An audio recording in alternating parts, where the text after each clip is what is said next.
أعوذ بالله من الشيطان الرجيم بسم الله الرحمن الرحيم الحمد لله الذي نور قلوبنا بمحبة الحسين وجده وأبيه وأمه وأخيه وبنيه وشيعة آل محمد والصلاة والسلام على أشرف الأنبياء والمرسلين حبيب إله العالمين بالقاسم محمد وعلى آل بيت الطيبين الطاهرين المعصومين المظلومين ولعنة الله على أعدائهم أجمعين من اليوم إلى قيام يوم الدين آمين يا رب العالمين. أما بعد فقد قال الإمام علي الرضا عليه السلام إن الله عز وجل أمر بثلاثة مقرور بها ثلاثة صلوات محمد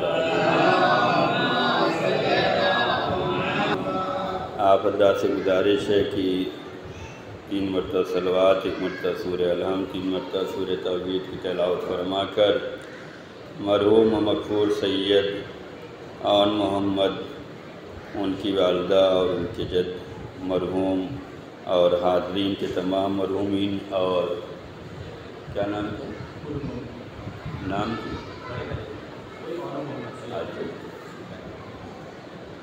ایک سورہ فاتحہ پڑھ دیں. اللہ صلی اللہ علیہ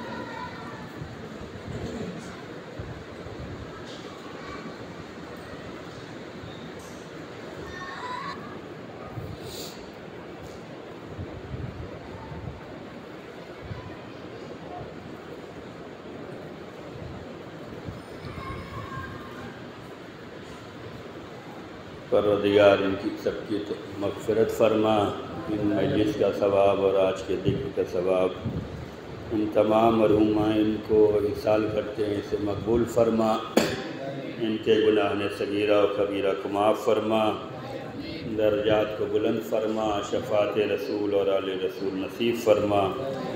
بلندی درجات کے لیے اور گناہوں کی مغفرت کے لیے صلوات پڑھتے ہیں محمد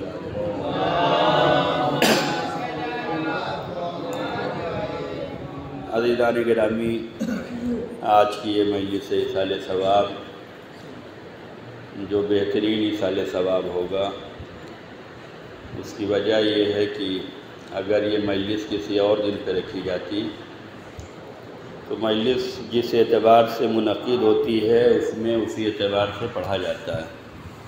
مثال کے طور پر اگر مرد کی مجلس ہے تو مرد کے حساب سے پڑھا جاتا ہے، تذکرہ مردوں کا ہوتا ہے. عورت کی مجلس ہوتی ہے تو عورتوں کا تذکرہ ہوتا ہے.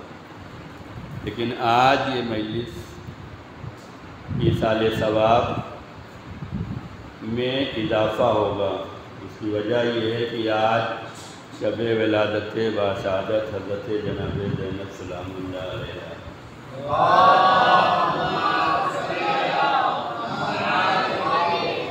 ایسے اگر مجلس ہوتی تو اس میں یہ تذکرہ نہیں آ سکتا تھا شہزادی زینب کا. کیوں؟ اس لیے کہ مرحومین کے ایصال ثواب کے لیے زیادہ تر مردوں کے واقعات پڑھے جاتے ہیں، ان کے فضائل پڑھے جاتے ہیں. لیکن یہ شب جو ہے ملی ہے، اتفاق سے ملی ہے. واقعاً انسان اگر در راہ اہل بیت پہ ثابت قدم رہے اور اہل بیت کی راہ پہ چلتا رہے تو اسے اہل بیت اس کے لیے جو ہے ثواب میں اضافے کا سبب بنتے ہیں. آج دونوں ثواب ملے گا، مرحوم کی مجلس کا بھی ثواب ملنے والا ہے اور یہ جو شہزادی جناب زینب کا تذکرہ سنیں گے یہ بھی ثواب ملنے والا ہے. ایک صلوات پڑھ دیں.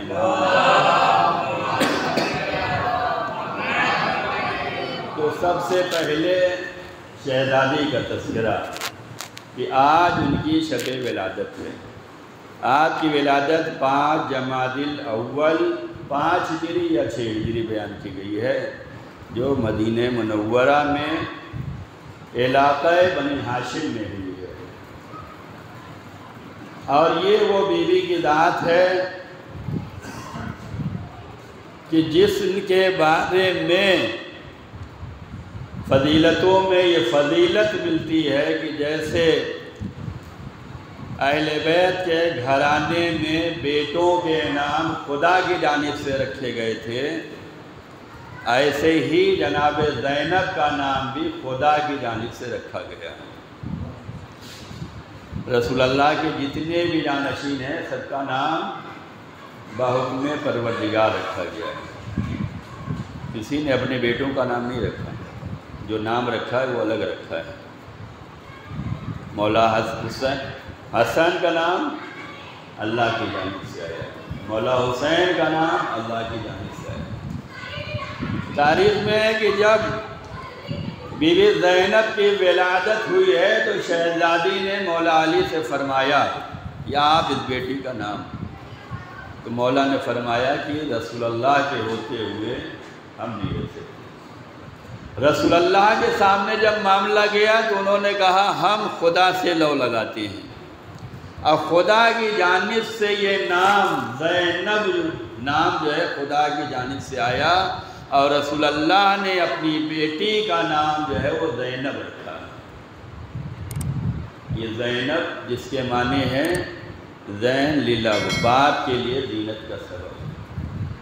اگر ہم تعلیمات اہل بیت پہ ثابت قدم رہیں اور ان کی راہ پہ برقرار رہیں تو ہم اپنے نسلوں کی، اپنے گھروں کی، خاندانوں کی، اپنے معاشرے کی بہترین تربیت کر سکتے ہیں۔ زمانہ جدھر جاتا ہے جائے، ہم اہل بیت والے ہیں، ہم کہیں نہیں جانے کے لیے تیار ہیں۔ اگر ہمارے دلوں میں محبت اہل بیت آ جائے اور یہ جذبہ آ جائے کہ ہمیں اس محبت اہل بیت پہ ثابت رہنا ہے، باقی رہنا ہے اور کسی پہ چلنا ہے، تو لوگ چاہے جدھر جائیں ہم نہیں جا سکتے۔ کیوں؟ اس لیے کہ جب محبت اہل بیت ہوگی تو تعلیمات اہل بیت اپنانا پڑے گا، اور جب تعلیمات اہل بیت اپنائیں گے تو ہمارے گھروں کی بیٹیاں ہمارے لیے زینت کا سبب بنیں گی، ذلت اور رسوائی کا سبب نہیں بنیں گی۔ ایک صلوات پڑھ دیں محمد علیہ محمد۔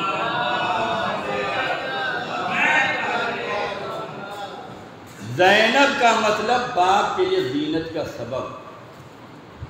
اہل بیت کے گھرانے میں جتنی بیٹیاں ہیں سب نے اپنے باپ کا نام روشن کیا ہے۔ اور جناب زینب کے فضائل میں نبی نے فرمایا یہ بیٹی بچپنا ہے۔ نبی کے ساتھ جناب زینب کی عمر شاید 6 سال نہیں ہو یا 5 سال نہیں ہو، اس لیے کہ اگر 6 ہجری مانا جائے تو 5 11 ہو جاتے ہیں، اور 11 ہجری میں رسول اللہ کے رہ لیتے ہیں۔ نبی نے بچپنے میں اپنی بیٹی کو دیکھ کر یہ فرمایا کہ یہ میری بیٹی زینب مثل خدیجہ ہے، مثل خدیجہ ہے، یعنی جیسے دین کے لیے مددگار جناب خدیجہ تھی ایسے ہی دین کے لیے مددگار جناب زینب ہوں گی، اور جناب زینب نے دین کی مددگاری کی ہے، دین کی حفاظت میں ساتھ رہی، شریکت الحسین بن کر رہی، ہر مقصد میں ساتھ رہی۔ رسول اللہ نے کتنے پہلے ہی بیان فرما دیا، یعنی ایک طرف رسول اللہ نے جناب خدیجہ کی عظمتوں کا اعتراف کیا ہے، ان کی خدمتوں کا اعلان کیا ہے، دوسری طرف جو جناب زینب قربانیاں دینے والی تھی اس کا پہلے سے ہی قصیدہ پڑھا ہے۔ یہ زینب جن کی آج شب ولادت ہے، اور یہی شب ولادت میں جو ان کا تذکرہ ہوا ہے، یہ یقیناً مرحوم کے ایصال ثواب کے لیے نور علی نور ہوگا، اس لیے کہ ایک ساتھ ذکر اہل بیت بھی ہو رہا ہے، ذکر جناب زینب سلام اللہ علیہ بھی ہو رہا ہے۔ ایک صلوات پڑھ دیں محمد جناب زینب۔ تھوڑی دیر اس موضوع پہ بولنا ہے، مناسبت سے کلام کرنے کی ضرورت ہے، مناسبت سے بولنے کی ضرورت ہے۔ جناب زینب کا کردار کہ جہاں نبی نے قصیدے پڑھے ہیں، جہاں علی نے قصیدے پڑھے ہیں کہ یہ میرے لیے زینت کا سبب ہے، جہاں ماں نے قصیدے پڑھے ہیں کہ ماں نے وہ تربیت دی ہے، وہ پرورش کی ہے، اس طریقے سے اپنی بچی کو پالا پوسا ہے، اور جہاں محبت کا اظہار اتنا کیا گیا کہ شادی کے وقت جو ہے یہ شرط رکھی گئی ہے کہ میں روز اپنے بھائی سے ملنے جاؤں گی۔ امام حسین علیہ السلام سے جناب زینب کی محبت، اگر ہمارے دلوں میں محبت اہل بیت آ جائے تو تعلیمات اہل بیت پہ چلنا آسان ہو جائے گا، یہ جذبہ ملنے والا ہے۔ شادی کے وقت یہ شرط ہے کہ روزانہ بھائی سے ملاقات کے لیے جاؤں گی، اور یہ شرط منظور ہوئی۔ اور جب امام حسین مدینے سے چل رہے تھے،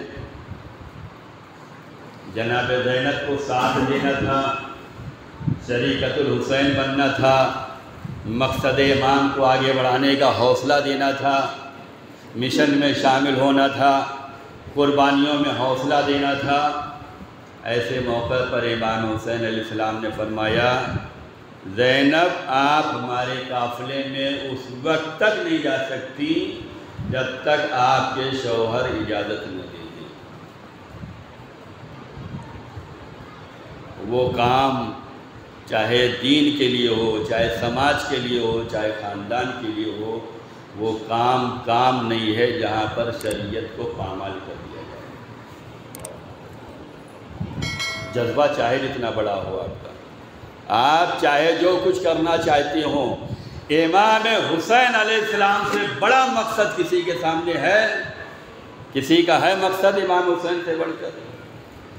امام کربلا کے لیے مدینے سے نکل رہے ہیں، وعدہ تسلی ہے، بیعت کا انکار ہے، حفاظت دین کے لیے نکل رہے ہیں، اپنے خاندان کو لے کر نکل رہے ہیں، اعلان کرتے ہوئے جا رہے ہیں کہ میں یزید کے خلاف جا رہا ہوں اور میں بیعت نہیں کروں گا، اور میں امر بالمعروف اور نہی عن المنکر کے لیے جا رہا ہوں۔ امام سے بڑھ کر کوئی دین کو سمجھ سکتا ہے یا دینی جذبہ رکھ سکتا ہے؟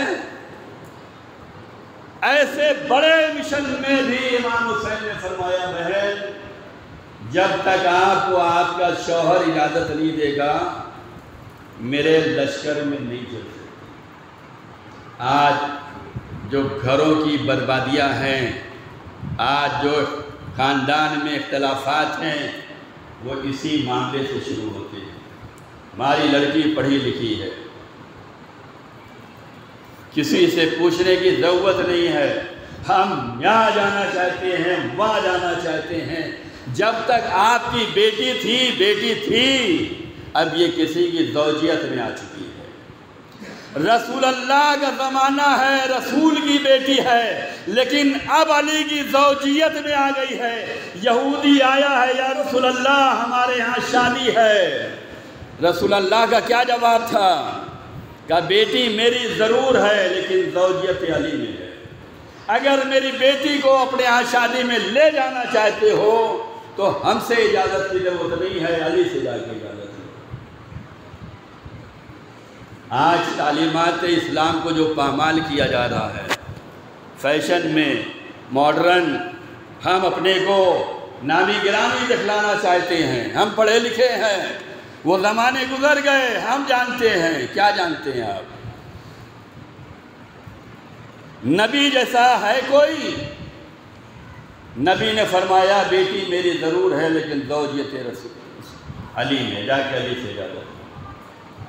امام حسین علیہ السلام بڑے مقصد کے لیے نکل رہے ہیں جس میں ساتھ لینا ضروری ہے۔ امام حسین کے ساتھی کتنے کم ہیں، مقصد کتنا بڑا ہے، لیکن امام بتلا رہے مقصد چاہے جتنا بڑا ہو لیکن شریعت پامال کر کے نہیں نکلوں گا۔ کہ زینب اس وقت تک نہیں جا سکتی جب تک تم اپنے شوہر سے اجازت نہیں لو گی۔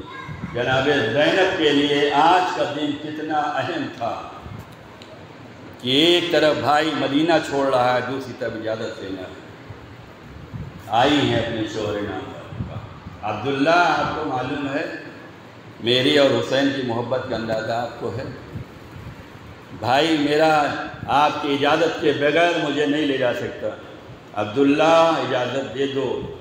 اگر اجازت نہیں دی تو یہ زینب زندہ نہیں رہے گی۔ جناب عبداللہ نے اجازت دی، اجازت دی۔ یہ تعلیم اسلام ہے۔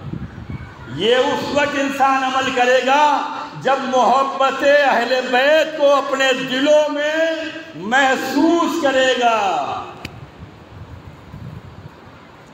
آج ولادت جناب زینب پر یہ درس ہمیں لینے کی ضرورت ہے کہ ہم اپنی بیٹیوں کو، اپنی بہنوں کو، اپنے خاندان کی خواتین کو اس طریقے کی تعلیمات دیں کہ بیٹا چاہے جتنا پڑھ لو شریعت کے اندر ہی رہنا ہے۔ شریعت شوہر کے آگے نہیں بھیجتی، شریعت پردے سے باہر نہیں نکالتی، شریعت گھر توڑنے کی اجازت نہیں دیتی۔ عزیزان گرامی، جناب زینب نے اجازت دی اور بھائی کے ساتھ اس طریقے سے رہی کہ شریعت حسین کہلائی۔ بس عزیزان گرامی، ہم نے جو عنوان رکھا ہے، جو حدیث حضرت امام علی رضا علیہ السلام کی پیش کی ہے،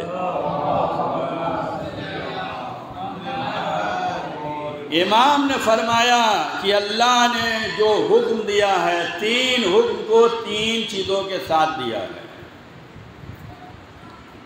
8ویں امام فرما رہے ہیں کہ اللہ تعالیٰ نے 3 چیزوں کا حکم 3 چیزوں کے ساتھ دیا ہے، اور اس میں پہلا یہ ہے کہ نماز کا حکم زکوٰۃ کے ساتھ ہے۔ نماز کا حکم زکوٰۃ کے ساتھ ہے۔ اقیم الصلاۃ وآتوا الزکوٰۃ، نماز قائم کرو اور زکوٰۃ دو۔ یہ الگ الگ نہیں ہے، یہ ایک ساتھ حکم ہے۔ امام فرماتے ہیں کہ اللہ نے 3 حکم 3 چیزوں سے ملا کر دیا ہے۔ پہلا نماز کا حکم زکوٰۃ کے ساتھ دیا ہے۔ ہم نماز پڑھیں اور زکوٰۃ نہ نکالیں، ہماری نماز ہوگی؟ ہم تو نماز پڑھتے ہیں، جماعت سے پڑھتے ہیں، لیکن اگر زکوٰۃ نہیں نکالتے، نماز خدا کے لیے ہے، زکوٰۃ بھی خدا کے نام پہ ہے۔ نماز پڑھیں گے تو ہمارے باقی اعمال قبول کیے جائیں گے، زکوٰۃ نکالیں گے تو کیا ہوگا؟ ہمارے مال میں برکت آئے گی، اس مال زکوٰۃ سے غریبوں کی مدد ہوگی، اس زکوٰۃ کو نکالنے کی وجہ سے ہم ایمان اپنا مستحکم کریں گے، اس زکوٰۃ کے نکالنے کی وجہ سے ہم سماج میں خدمت کریں گے، ہم اپنا جذبہ دکھلائیں گے کہ آیا یہ جو مال نکال رہے ہیں زکوٰۃ میں، یہ دین کی محبت میں نکال رہے ہیں یا دل سے تو محبت نہیں ہے لیکن دکھاوے کے لیے نکال رہے ہیں؟ بعض دفعہ ہوتا ہے نا کہ انسان دکھاوے میں کام کرتا ہے، یہ اتنا چندہ دے رہے ہیں تو ہمیں بھی دینا ہے، کیوں نام روشن ہوگا اور بعد میں پچھتاوا ہوگا ہم نے اتنا دے دیا۔ اور دوسرا یہ کہ دین کا جذبہ ہے تو ہم دیں گے اور خوش ہوں گے کہ ہمارا یہ پیسہ دین کے کام آ گیا، اور جو پیسہ دین کے کام آ جائے گا وہی آپ کو بچا لے جائے گا۔ ایک صلوات پڑھتے ہیں محمد۔ جو پیسہ ہمارا دین کے کام آ رہا ہے، اور ہم وہاں پہ مطمئن ہیں کہ آج اللہ نے ہم سے یہ خدمت لے لی تو یہی زکوٰۃ ہوگی، یہی خمس ہوگا، یہی صدقہ ہوگا، یہی فطرہ ہوگا، یہی نیکی ہوگی۔ لیکن دے رہے ہیں اور دل میں جو ہے بے چینی ہے، اتنی کمیاں ہیں۔ اللہ ایسا نہیں لیتا۔ یہ جو زکوٰۃ ہے، یہ جو فطرہ ہے، یہ جو خمس ہے، یہ جو صدقہ ہے، یہ جو خیرات ہے، یہ جو انفاق ہے، یہ اللہ نے ہمیں آزمائش کے لیے رکھا ہے۔ کس سے زیادہ محبت ہے؟ ہمیں سب سے زیادہ اپنے پروردگار سے محبت کرنے کی ضرورت ہے، اس کے دین سے محبت کرنے کی ضرورت ہے، اس کی شریعت سے زیادہ محبت کرنے کی ضرورت ہے۔ اور یہ نبیوں نے کر کے دکھلایا ہے، یہ ولیوں نے کر کے دکھلایا ہے، یہ اہل بیت نے کر کے دکھلایا ہے۔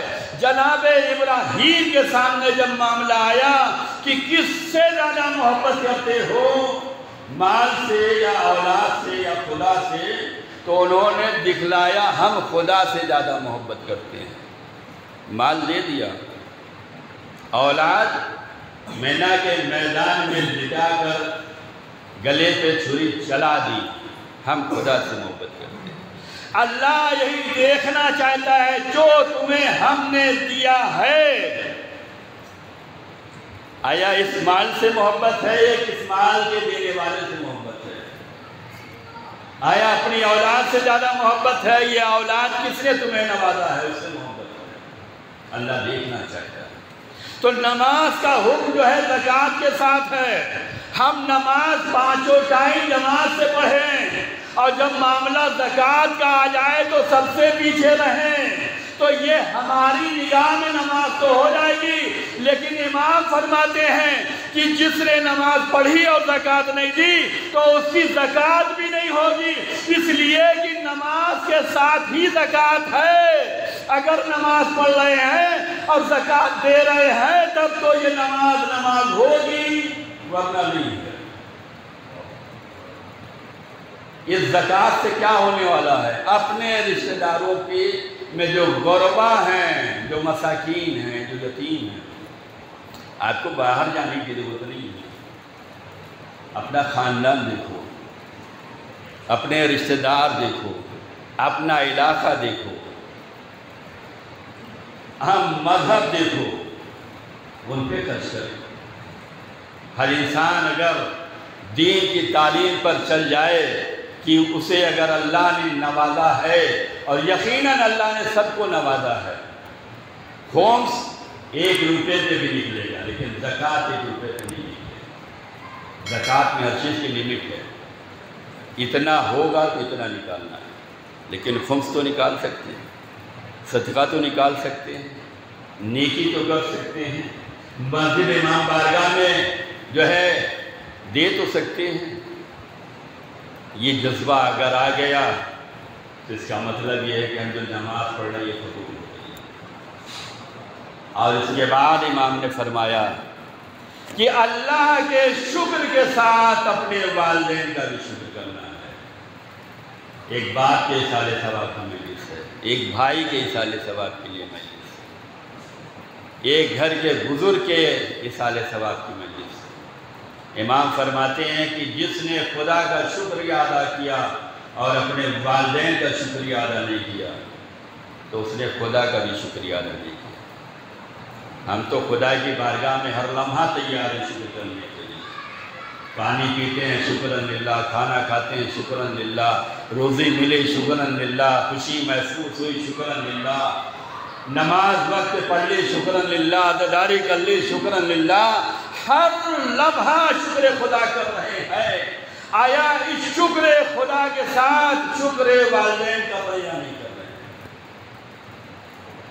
اگر شکر خدا کے ساتھ شکر والدین کر رہے ہیں، باپ کو شکریہ ادا کر رہے ہیں، ماں کو شکریہ ادا کر رہے ہیں، تو یہ شکراً للہ کام والا ہے۔ امام نے فرمایا 3 چیزیں ملا کر نماز زکوٰۃ کے ساتھ مانی جائے گی۔ شکر خدا شکر والدین کے ساتھ مانا جائے گا۔ ہم نے خدا کا بہت شکریہ ادا کر دیا، لیکن اپنے باپ کا شکریہ ہم سے نہیں ادا ہو رہا ہے، اپنی ماں کا شکریہ ہماری زبان پر نہیں آ رہا ہے، تو یہ شکر خدا بھی بیکار ہو جائے گا۔ یعنی امام یہ فرمانا چاہتے ہیں کہ عبادت اسی وقت عبادت ہوتی ہے جب بتائے ہوئے راستے پہ چل کر انجام دو۔ نماز اسی وقت قبول ہوگی جب زکوٰۃ کے ساتھ ہو۔ شکر خدا تبھی مانا جائے گا جب شکر والدین ہو۔ والدین کو ہم اگر محبت اور رحمت سے دیکھتے ہیں، بہت سے طریقے ہیں کار خیر کے، بہت سے طریقے ہیں اصال ثواب کے لیے۔ یہ اسلام مشکل دین نہیں ہے، اسلام جتنا آسانیاں دیتا ہے اتنا کوئی آسانیاں نہیں دیتا۔ یہ دین مبین اسلام جتنا ہمیں سہولتیں دیتا ہے کوئی نہیں دے گا۔ بڑے بڑے پروگرام کر لو اصال ثواب کے لیے، لیکن یہ قرآن، یہ اسلام، یہ اہل بیت چھوٹے چھوٹے پروگرام کے ذریعے سے بڑے بڑے اصال ثواب کرواتا ہے۔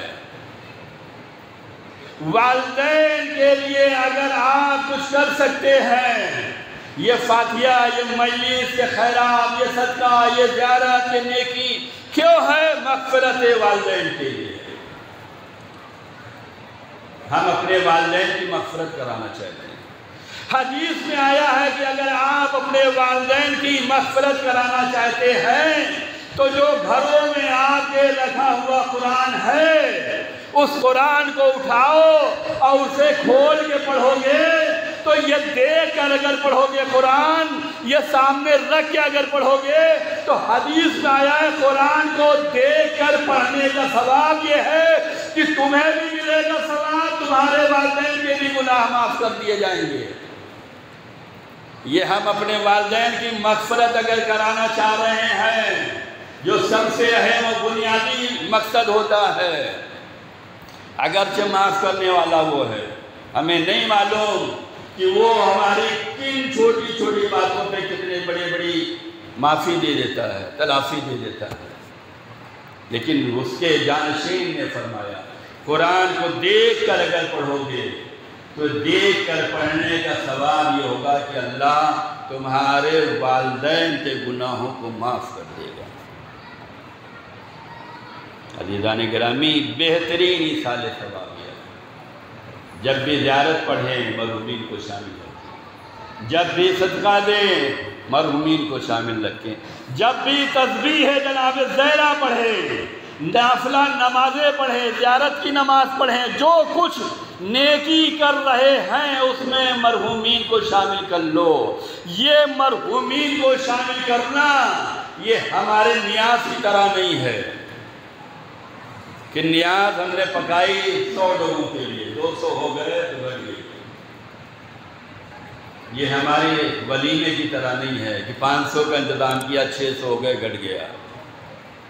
یہ مرحومین کو ایصال ثواب جو ہم پہنچا رہے ہیں، یہ 1 نام لو، 2 نام لو، 3 نام لو، خاندان کا لو، تمام مومنین کا نام لو، تمام مسلمین کا نام لو، ثواب اتنا ہی زیادہ ملتا جائے گا جتنا جذبہ اور حوصلہ تمہارا بڑھتا جائے گا۔ اگر ہم قرآن پڑھنے بیٹھیں تو ہم اگر یہی نیت کر لیں کہ یہ تمام مرحومین کی مغفرت کے لیے ہے، تمام خاندان کے مرحومین کے لیے ہے، تو اس میں کمی نہیں آئے گی۔ جتنا جذبہ بلند ہوتا جائے گا اتنا زیادہ ثواب ملتا جائے گا۔ ایک صلوات پڑھ لیں محمد علیہ محمد۔ بس عزیزان گرامی، ہم اپنے مرحومین کے لیے قرآن پڑھیں۔ نہیں آتا پڑھنا، قرآن کا دیکھنا بھی ثواب ہے۔ نہیں آتا، موبائل آپ کے ہاتھوں میں ہے، سننا بھی ثواب ہے۔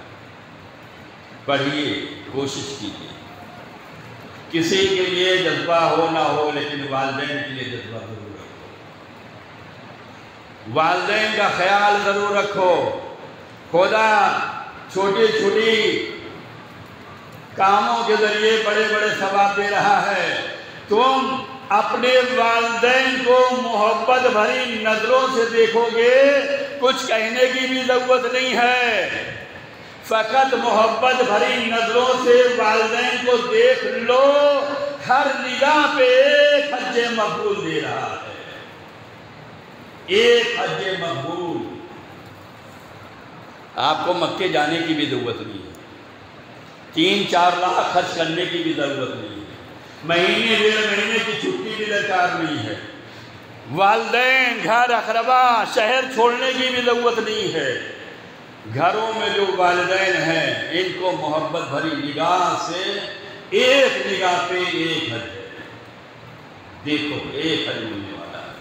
اور اگر تم ان سے پیار اور محبت سے بات کر لو، ان کے جذبات کا خیال ہو جائے۔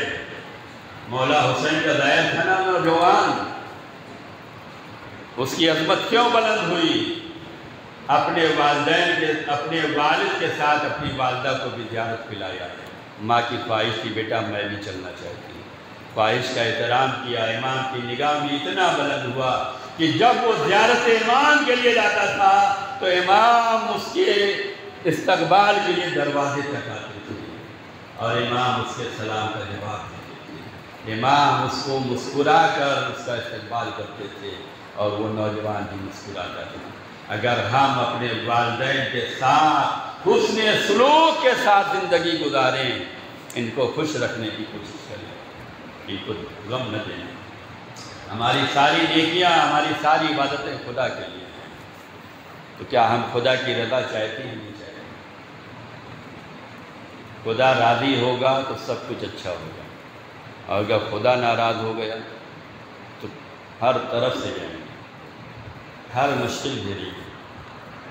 اگر خدا راضی ہے تو ساری رحمت کے دروازے کھل جائیں گے، ساری برکت کے دروازے کھل جائیں گے، ساری نیکیوں کے راستے کھل جائیں گے، ساری آسانیوں کے راستے کھل جائیں گے۔ اور اگر والدین ناراض ہو گئے، اللہ کب ناراض ہوتا ہے؟ جب والدین ناراض۔ اللہ کب راضی ہوتا ہے؟ جب والدین راضی ہوتا ہے۔ تو اگر اللہ کو راضی کرنا چاہتے ہو تو والدین کو راضی ہو، اگر غضب خدا سے بچنا چاہتے ہو تو والدین کے غضب سے بچو، انہیں غصہ نہ دلاؤ، انہیں تکلیف نہ دو، انہیں بد دعا کے لیے زبان نہ ہلانا پڑے۔ یہ اگر خوش ہیں تو خدا خوش ہے، اور خدا خوش ہے تو اس سے بڑھ کر کامیابی کیا ہو۔ بس عزیزان گرامی، دین اسلام یہ چاہتا ہے کہ والدین کا خیال رکھا جائے، ان کے لیے کار خیر کیا جائے۔ ہمارا بہترین اخلاق یہی ثواب جاریہ ہوگا، ہماری نماز یہی ایصال ثواب ہوگا، ہم دین کے لیے کام کریں یہی بہترین ایصال ثواب ہوگا، ہم مومنین سے حسن اخلاق کے ساتھ ملاقات کریں، لوگ دیکھ کر کہیں کہ ہاں بہترین تربیت ہوئی ہے، یہی بہترین ایصال ثواب ہوگا۔ اور جب گھر کا ذمہ دار دنیا سے رخصت ہوتا ہے تب احساس ہوتا ہے۔ عزیزان گرامی، مسائل کے چند جملے پیش کرنا چاہتا ہوں۔ جب گھر کا ذمہ دار دنیا سے رخصت ہوتا ہے تو دنیا والے تو پرسہ دینے کے لیے آ جاتے ہیں، ہر ایک دلاسا دینے کے لیے آ جاتا ہے، ہر ایک حوصلہ دینے کے لیے آتا ہے، تسلی دیتا ہے، تشفی دیتا ہے۔ اہل بیت بہت ہی مظلوم ہے، بہت ہی مظلوم ہے اہل بیت۔ ایام فاطمی آ رہا ہے، یقیناً مجلسیں ہوں گی، لیکن مجلسوں کے ساتھ ساتھ خود اپنے کردار سے، عمل سے، ایمان سے بھی تو مظاہرہ کرنا ہے۔ شہزادی فاطمہ کتنا مظلومہ ہے کہ باپ کو ادھر دفن کیا گیا ہے اور بیٹی کے گھر پہ حملہ ہو گیا، گھر کا بزرگ اس دنیا سے گیا، بیٹی کا گھر جلا دیا گیا۔ ہاں دادارو، نبی گئے تو بیٹی کا گھر جلایا گیا، اور حسین کربلا کے میدان میں گئے تو بیٹی سکینہ کو ستایا گیا۔ نہ نبی کی بیٹی زیادہ دن زندہ رہی، نہ حسین کی بیٹی زیادہ دن زندہ رہی۔ نبی کی بیٹی جب تک زندہ رہی بابا کو یاد کر کے روتی رہی، حسین کی بیٹی جب تک زندہ رہی اپنے بابا کو یاد کر کے تڑپتی رہی۔ اے عزادارو، کربلا اور مدینہ، مدینہ ابتدا ہے، کربلا انتہا ہے۔ ادھر نبی گئے تو بیٹی کے گھر پہ حملہ ہوا، بھائی کے گلے میں جو ہے رسیوں کا پھندا ڈالا گیا، دروازے جلا دیے گئے۔ ادھر حسین کربلا میں شہید ہوئے تو بیمار کے ہاتھوں میں ہتھکڑیاں پہنائی گئی، پیروں میں بیڑیاں ڈالی گئی اور جو ہے گچھا گچھا لے جایا گیا۔ ہاں، باپ کے مرنے کے بعد بیٹے پہ جو ظلم و ستم ہوئے، سجاد جب تک زندہ رہے گلے پہ کا زخم بے چینی لیے رہا۔ یہ توق تو اتر گیا، لیکن جب سجاد مدینے گئے اور محمد حنفیہ ملنے کے لیے آئے، جب محبت میں آگے بڑھے تو جناب سید سجاد نے کہا اے چچا حنفیہ دور ہو جائیے، کہ بیٹا پہچانا نہیں، کہ چچا پہچان رہا ہوں، کیا بتاؤں مجھے جو توق پہنایا گیا تھا اس کا زخم آج بھی ہے۔ اللہ لعنت اللہ علی القوم الکافرین۔ وَسَيَعْلَمُ الَّذِينَ ظَلَمُوا أَيَّ مُنْقَلَبٍ يَنْقَلِبُونَ۔